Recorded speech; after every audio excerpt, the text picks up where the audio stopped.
Welcome back to part two of my favorite Black Series figures. Not necessarily the best, but my favorites. The ones that I reach for, the ones that I love to put in displays, the ones that I find are most fun. And this is sort of inspired by a video from Stoned Mandalorian. His channel's really cool. And he did his favorite Black Series figures. And it really kind of inspired me to make my own list. So in part one, in the background, I covered the honorable mentions. We got Zori Bliss and some other figures. We got Jaina Solo, we got the new Mandalorian, but sometimes new isn't always equal the best. So here I've got in the 10 spot, I've got one of the really coolest figures in my opinion. We've got the original Thrawn. He's kind of more based on the novels than the Ahsoka show. And I did kit bash him with some of the General Veers equipment, but I just think that looks really cool. And another really fun figure to display that you can use either in an Imperial War Room or you can put him out in the field. Beautiful figure. And then I've got the Biker Scout or Scout Trooper, but if you're as old as I am, you call him the Biker Scout. This figure, it's old, sure. The articulation, I think, still stands up. It's just a fantastically sculpted figure. Sure, they could probably improve on it, and they probably will someday, but I think this figure still stands up, and it's just one of the best, most fun figures. You can take him out, set him up out in the woods. He just looks awesome, and he's coming in at number 8. And then I've got good old Emperor's Royal Guard. Nobody ever really talks about this figure, but underneath you've got that unbelievable Kirkanos mold with all of that extra detail. You know, he's got a little hidden blaster. I love this figure. The soft goods hang beautifully on it. It's one of those figures that, sure, it's old. We'll probably get an update someday, but this figure just looks great, particularly in dioramas with Vader, the Emperor, Stormtroopers. Very striking. And then this figure is easily one of my all-time favorites. It's the 2020 Clone Trooper mold, so it's updated.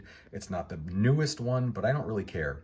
This figure, the Halloween jack-o'-lantern, skeleton, whatever you call him, trooper, is awesome. I think that you can certainly use him in battalions. He's unique enough to almost fit into the universe and almost have him be some sort of special battalion or something. He does not glow in the dark. I don't care.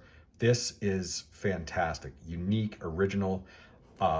Who would have thought that a holiday figure would have made the list, but there he is. Certainly one of the coolest clones I think they've ever made. Then we got Paz Vizsla, a ringer for anybody's top or best list of all time. Not only is he one of my favorites, but I think he's easily in the top 5 greatest figures the Black Series has ever made. He makes this list for sure as just one of the most fun, posable, smooth articulation figures that they've ever made. And then right next to him is the original Crosshair. I'm so lucky to have had him. A truly excellent figure. The head sculpt is superb. Everything about this figure I just love. I'm a huge fan of the Bad Batch. We've already seen Wrecker, and even Omega made the list. And certainly Crosshair I think is the best of the batch. And then another one, kind of like with Paz, easily one of the best figures ever made. But certainly in my favorites of all time is we have the 2022, I think it is, Stormtrooper with the added articulation. Just a fantastic figure. You can't have too many. I think I have about 10 of these actually.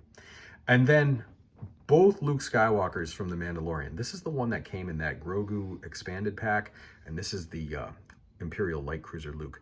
Both of these Luke Skywalkers are absolutely superb figures. In particular, this one that rotted on the shelves with Grogu, one of the best figures, one that I love to play with and set up. I like to take them outside and take photos of them, with or without Grogu. This figure, the tunic and the gi is very cool. So again, here are really essentially the best figures of the batch part 2. Stand by for part 3 where I unveil the final 5 figures that I think are the coolest and my favorite. So here you go. Thanks.